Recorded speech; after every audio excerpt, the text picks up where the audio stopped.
The topic of this innovative marketing presentation, as you have just seen, is Up, a new, exclusively online and 100% digital bank.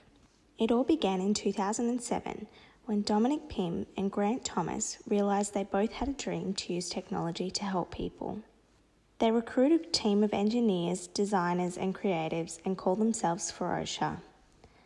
After being selected by Bendigo Bank to redevelop their online banking systems, they created an award-winning app with their mobile-first approach to banking.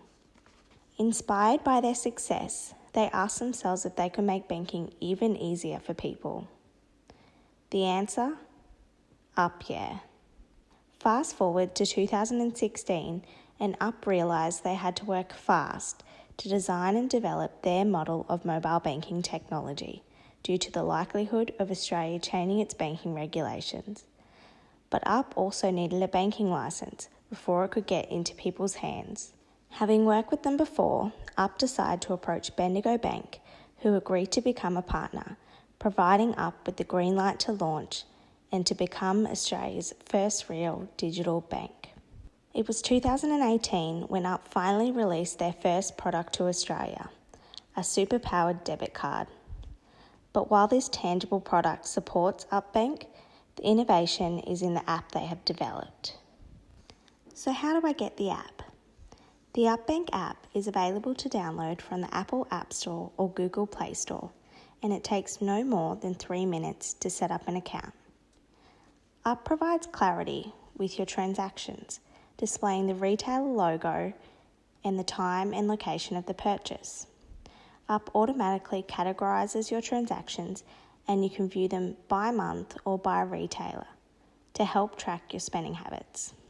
Up also sends a weekly notification letting you know how much you spent over how many transactions and where that puts you in comparison to your previous week. And with every transaction you make, you receive a notification that not only shows you the information of your purchase, but also your new account balance. Up Savers feature is easy and fun. You can create unlimited saver accounts and earn base and bonus interest on all of them.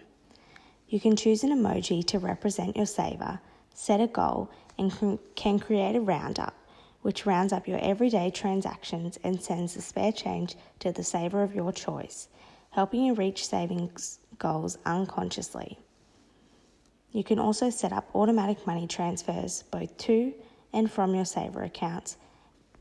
Up tracks billing, predicting and sending a notification reminding you of upcoming bills. Like with tracking, you can view insight into your billing as well. Unlike many other banks, there are no fees associated with Up unless your account goes into overdraw. There are also no fees for overseas spending, whether online or in-store. Up is hosted on the Google Cloud platform, the same platform used for Google Search and YouTube, resulting in super speed. Other digital initiatives are enhanced security, the use of Siri to do your banking, and linking Up to numerous digital wallets, including Apple Pay, Google Pay, Samsung Pay, Garmin Pay, and Fitbit Pay.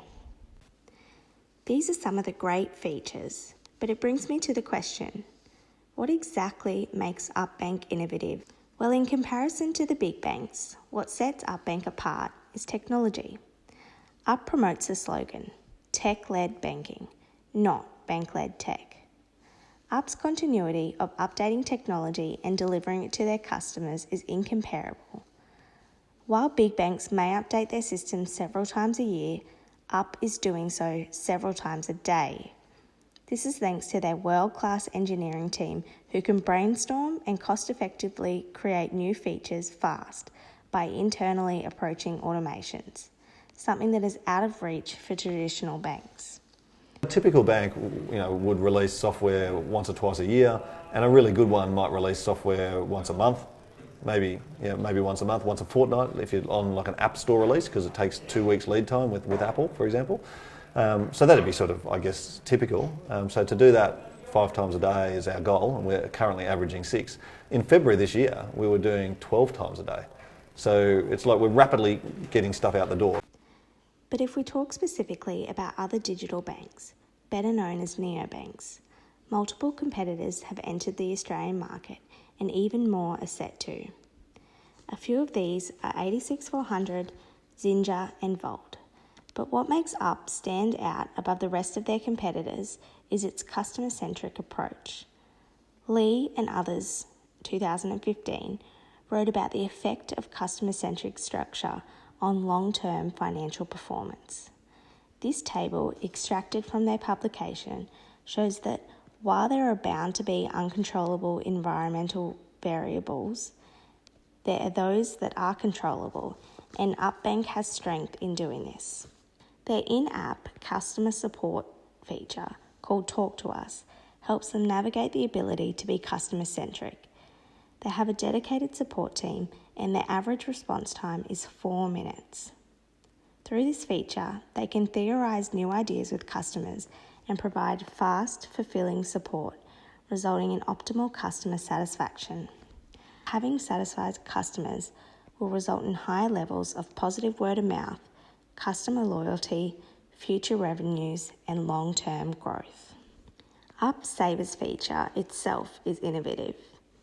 Whilst there are some quite competitive features between other neobank saver accounts, the ability to have unlimited savers is currently exclusive to Up.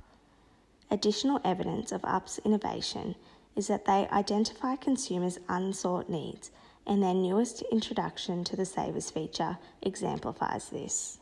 One of the big questions we get all the time is, when are you going to launch multiple accounts? I want to be able to have 3 plastic cards instead of 1, this sort of thing. So we created a new digital product that we call Covers, and what it means is that you can buy things with the same card, but you can pay it out of a different saver, out of a different bucket.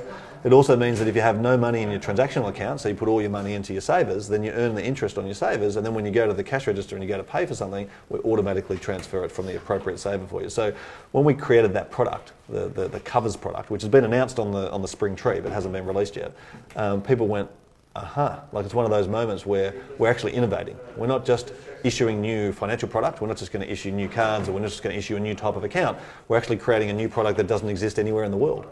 This brings me to segmentation. The market segment Up is targeting is mostly demographic, specifically age. Up's goal is to become the #1 bank for under 35s, and as you can see, Millennials and Gen Z account for a massive 86% of Up's consumers. Both generations have been raised with the presence of technology, and they are the most willing to embrace it. Up's intention is to grow with their market, meaning that they are meeting the needs for most of their consumers at this present time, but as their needs change, Up will have introduced the products they will be seeking, such as home loans or credit cards. Moving on to environmental analysis. Up's innovative app and its rapidly developing technology is responding to the technological environment.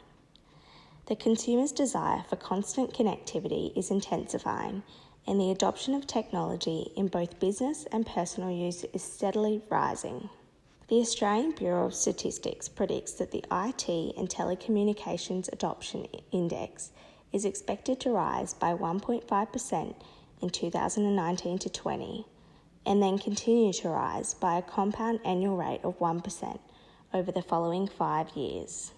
Psychological factors greatly influence consumers' behaviour, and in the case of UpBank, they influence their decision to use Up in the first place, as well as their continued use within the app. The most defining psychological factor impacting Up consumers is motivation. Individuals have many needs, and motivation is when a need is pressing the individual to address it. Maslow theorises that needs take shape in the form of a hierarchy, and as an individual addresses each need, they move up to satisfying the next need.